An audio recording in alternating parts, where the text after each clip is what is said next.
segalanya Dia bagiku.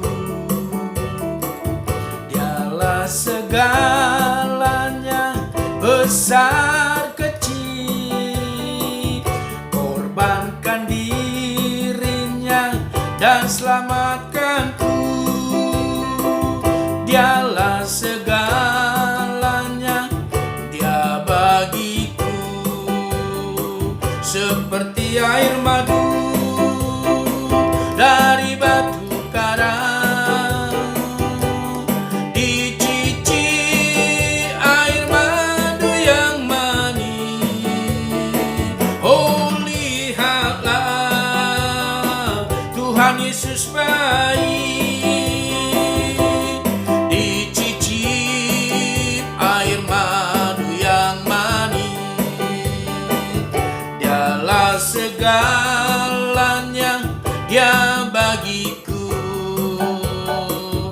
Dialah segalanya, besar kecil, korbankan dirinya dan selamatkanku. Dialah segalanya, Dia bagiku. Seperti air madu dari batu karang, dicicip air madu yang manis. Oh, lihatlah Tuhan Yesus baik, dicicip air madu yang manis, dicicip air madu yang manis,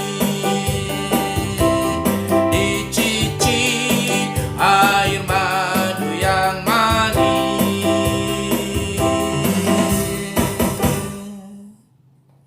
Terima kasih Tuhan, Engkaulah Tuhan yang luar biasa. Engkau Tuhan yang hidup, Engkau Tuhan yang mengasihi kami. Kami boleh menikmati, kami boleh mencicipi. Engkau adalah Tuhan yang luar biasa. Terima kasih Bapa, terima kasih. Dan sebentar kami akan dengarkan firman-Mu. Biarlah hari ini kami boleh diberkati melalui kebenaran firman-Mu. Dan setiap firman Tuhan tidak akan kembali dengan sia-sia, karena firman-Mu itu hidup dan berkuasa. Firman-Mu itu ajaib dan luar biasa. Hari ini kami siap untuk mendengarkannya. Urapi kami Tuhan, karena kami rindu untuk mendengarkan firman-Mu. Di dalam nama Tuhan Yesus Kristus kami sudah berdoa dan bersyukur kepada Tuhan. Haleluya. Amin.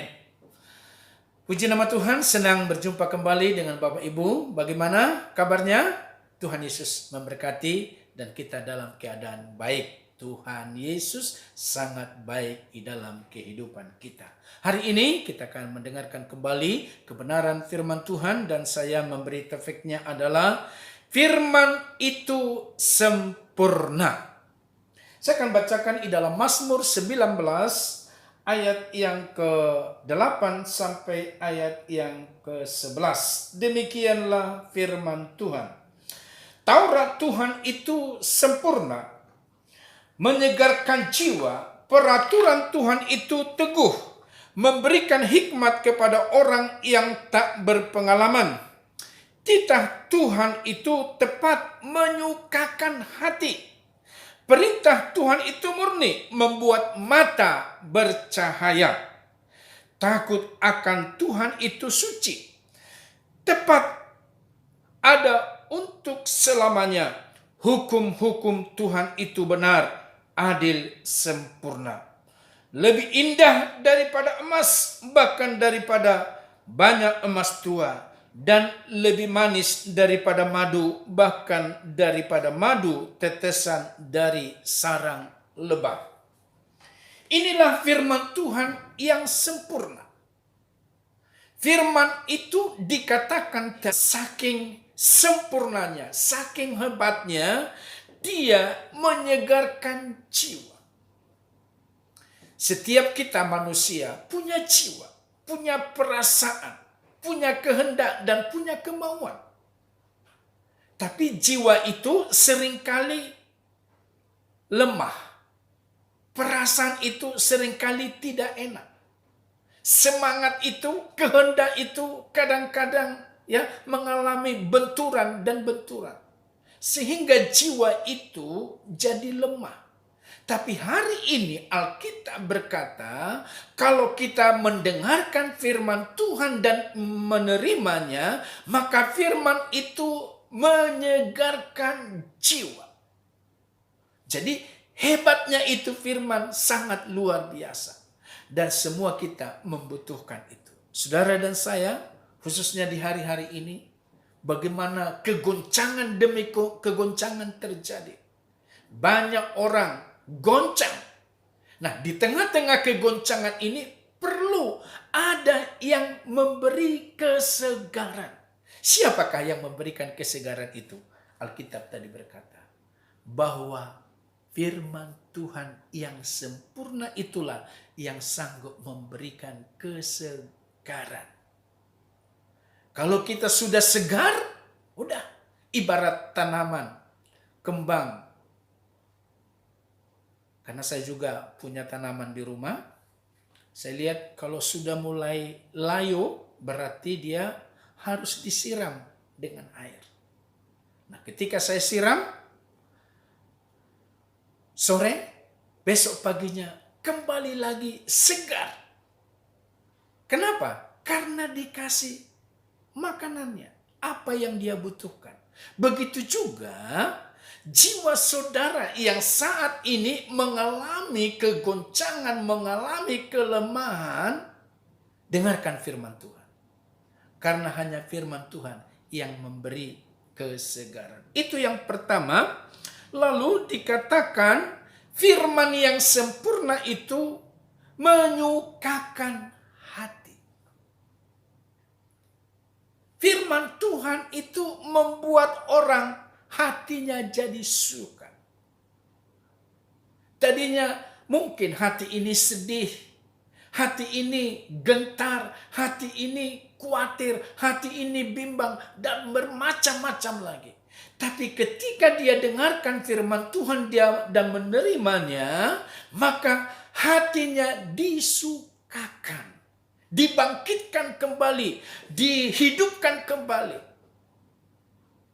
Hati ini menjadi suka. Dan setiap orang yang hatinya suka, artinya hatinya senang, dia akan mampu menghadapi segala sesuatu. Kalau hatinya sudah senang. Jadi yang membuat kita senang hanyalah firman Tuhan. Sekali lagi, firman Tuhan itu menyukakan hati. Jadi saudara selalu rindu untuk mendengarkan firman Tuhan. Yang ketiga, firman yang sempurna itu membuat mata bercahaya. Mata kita menjadi terang. Mata kita berbinar-binar. Kenapa mata ini bercahaya? Karena mendengarkan firman Tuhan. Karena melalui firman Tuhanlah orang memiliki pengharapan, memiliki keyakinan, memiliki semangat. Karena ada firman Tuhan membuat matanya. Coba mata kita sayu. Mata kita redup. Udah seperti mata gelap. Mata tidak ada lagi harapan. Nah, menurut saudara, mata siapa yang paling tajam? Menurut pengamatan bahwa mata yang paling tajam itu adalah burung nasar, burung raja wali. Dia bisa terbang pada ketinggian yang sangat tinggi. Dan dari tempat dia terbang paling tinggi itu, dia bisa melihat bahwa ada mangsa di bawah. Jadi matanya itu sangat tajam. Dia bisa melihat ada harapan, ada yang bisa dia nikmati. Begitu juga dalam hidup kita. Jangan biarkan matamu redup. Oh, jelas Tuhan Yesus berkata, kalau matamu baik, kalau matamu terang, maka teranglah seluruh hidupmu.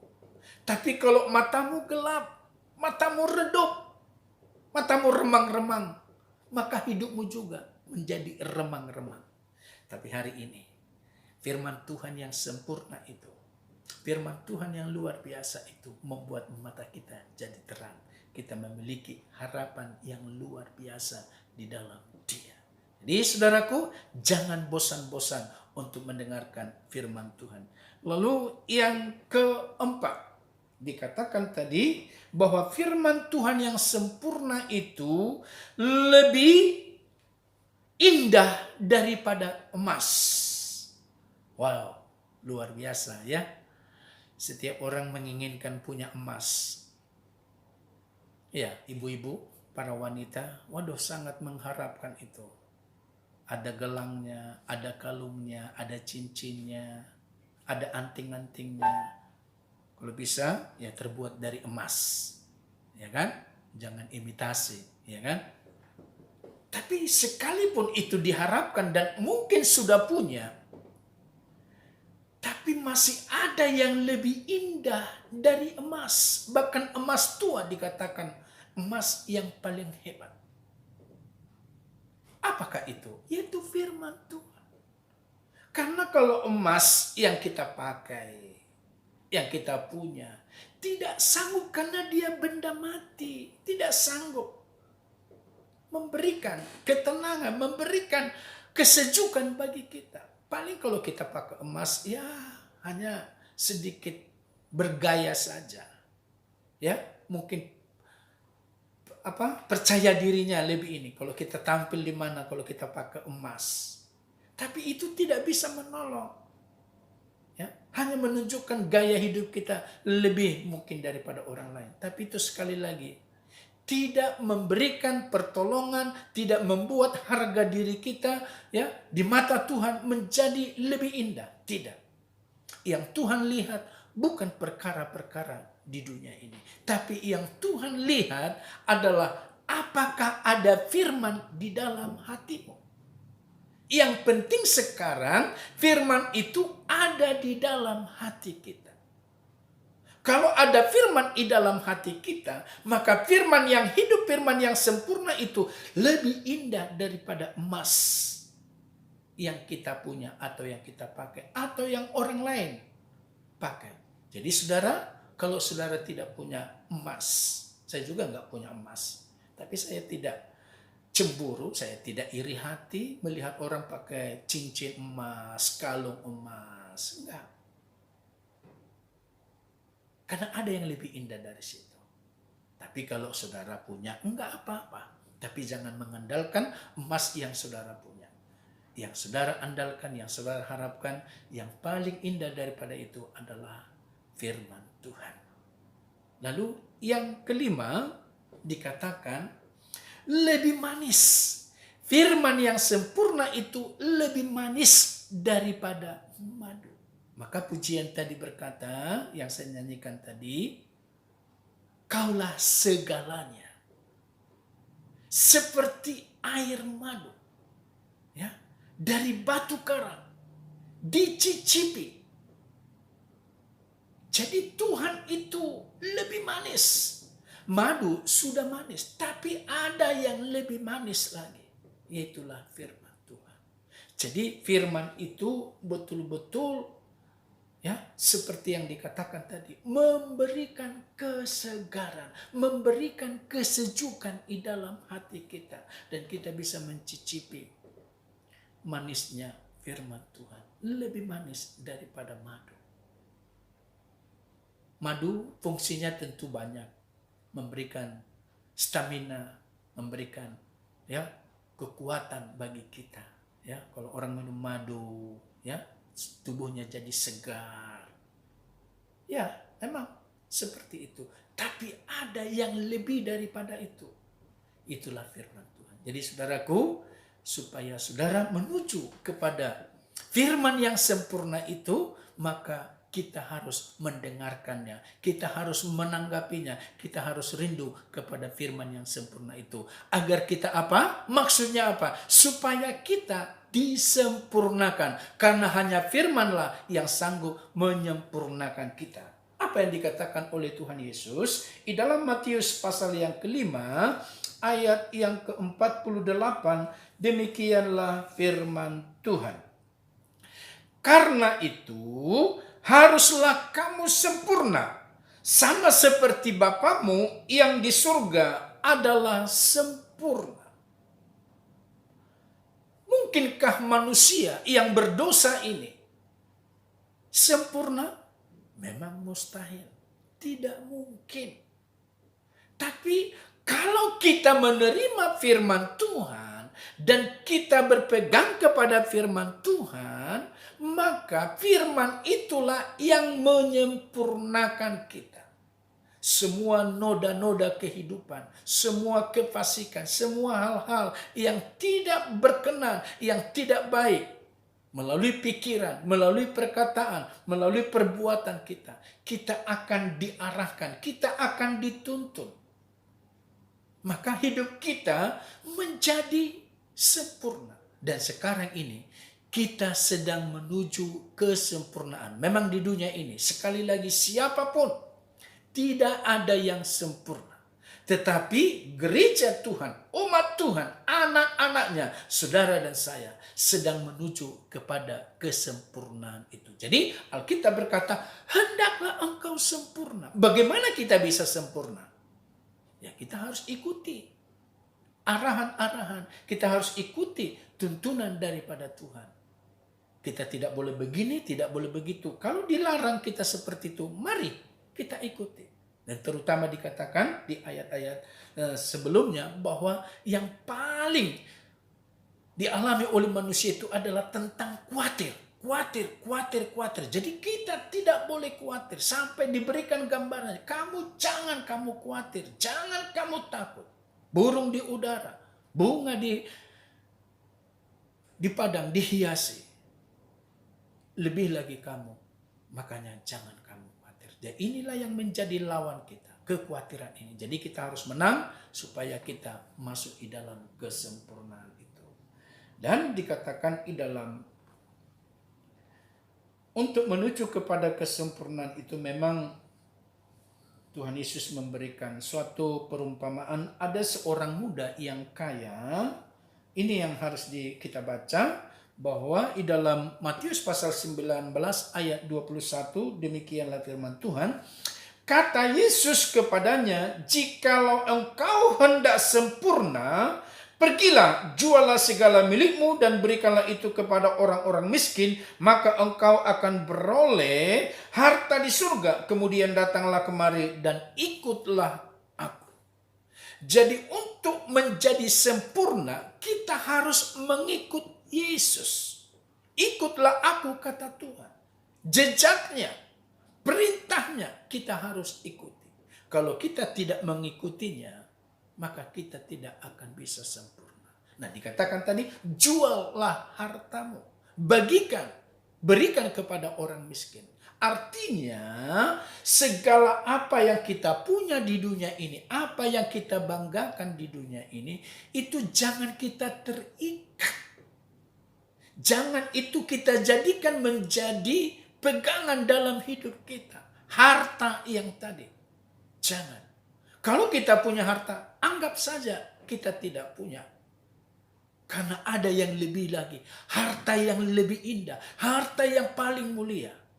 Itulah Yesus. Itulah firman Tuhan. Jadi dikatakan jual, artinya anggap. Jadi jangan sedikit-sedikit apa saja yang ada di otak kita ini. Hanya harta, duit, uang aja. Perkara-perkara dunia ini. Jangan.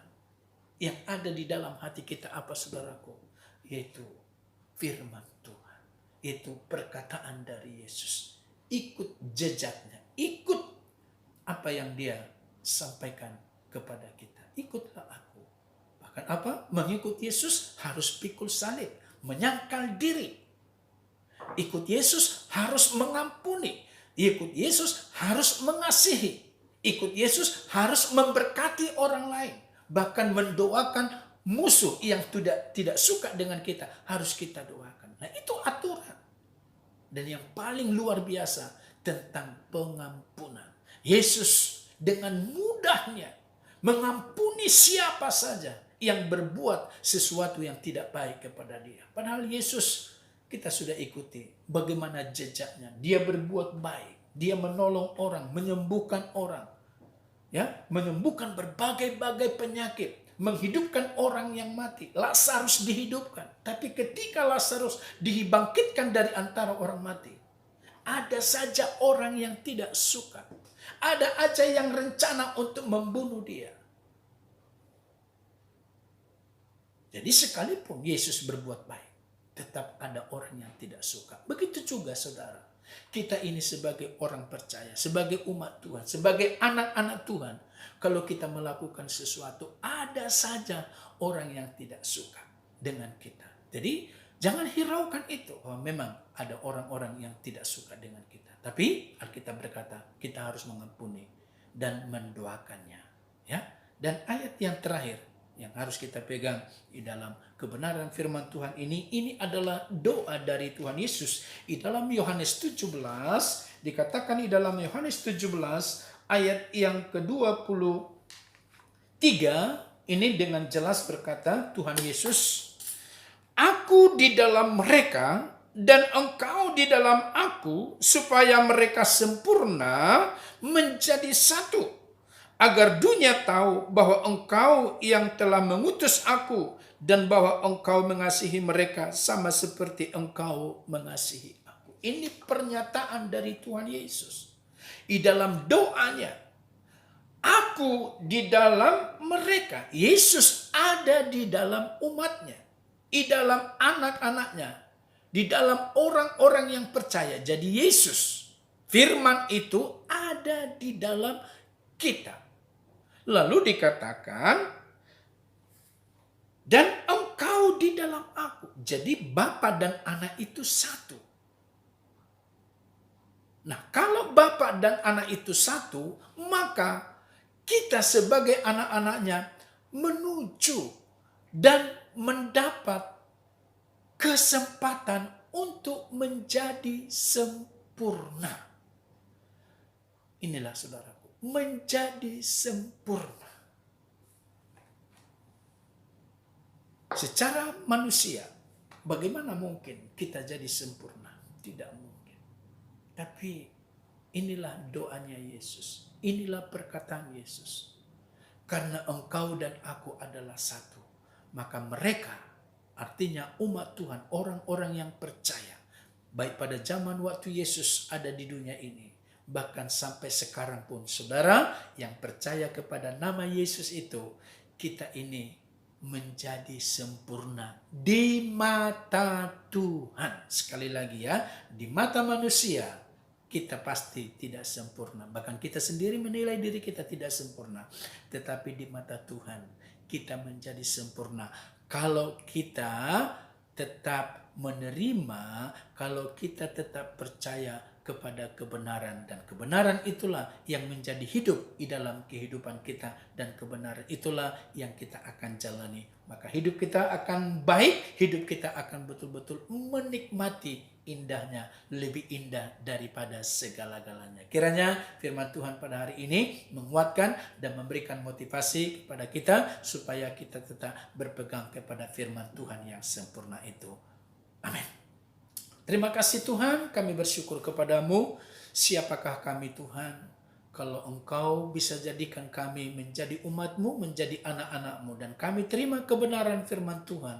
Bahwa firman-Mu yang sempurna itu betul-betul menyegarkan jiwa kami, menyukakan hati kami, membuat mata kami bercahaya. Demikian juga kami boleh menerima, oh Tuhan, keindahan yang datangnya dari Tuhan. Karena lebih indah daripada emas dan juga lebih manis daripada madu. Terima kasih Bapa, kami sangat bersyukur bahwa kami ini adalah anak-anak-Mu yang akan menikmati janji demi janji-Mu. Dan kami akan menuruti dan kami akan hidup sesuai dengan kebenaran firman-Mu. Terima kasih Bapa, hormat dan pujian bagi-Mu. Dan kami bersyukur di dalam nama Tuhan Yesus Kristus. Haleluya.